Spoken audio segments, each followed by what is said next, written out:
শুধু কঠোর পরিশ্রম করলেই কি সাফল্য আসে? এই এক্সপ্লেনারে আমরা জানব রবার্ট গ্রিনের মতে বাস্তবটা আসলে কতটা ভিন্ন। অফিসে খেয়াল করলে দেখবেন ক্লান্ত কর্মীরাই সব কাজ টানছে, আর বসেরা হাসিমুখে সব প্রশংসা করিয়ে নিচ্ছে। সাধারণ কর্মীরা সব করেই শুধু ক্লান্তই হয়। অন্যদিকে বুদ্ধিমান নেতারা কাজ ভাগ করে দিয়েই পুরো কৃতিত্ব লুফে নেয়। রবার্ট গ্রিনের লস 7 একদম স্পষ্ট। অন্যকে দিয়ে কাজ করিয়ে নিতে হবে, কিন্তু সব কৃতিত্ব সবসময় নিজের পকেটে। এটা কিন্তু অলসতা নয়, অন্যের শ্রম কাজে লাগিয়ে নিজের শক্তি আর প্রভাব বহুগুণ বাড়িয়ে তোলার এক চরম কৌশল। যেমন ইতালির মেদিচি পরিবার, তারা শুধু শিল্পীদের টাকা দিত, কিন্তু গোটা রেনেসার ঐতিহাসিক কৃতিত্ব আজ তাদেরই নামে। অন্যদিকে নিকোলা টেসলার মতো প্রতিভারা সব যুগান্তকারী কাজ করেও চূড়ান্ত সম্মান থেকে বঞ্চিত। ইতিহাস কিন্তু এমনই করুন। আধুনিক কর্পোরেট জগতেও এর প্রয়োগ সহজ।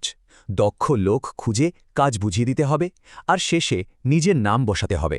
এর ফলে পরিশ্রমী মানুষগুলো সহজেই হারিয়ে যায়, কিন্তু সব কৃতিত্ব বাগিয়ে নেওয়া নেতার নাম চিরকাল ইতিহাসে গেঁথে থাকে।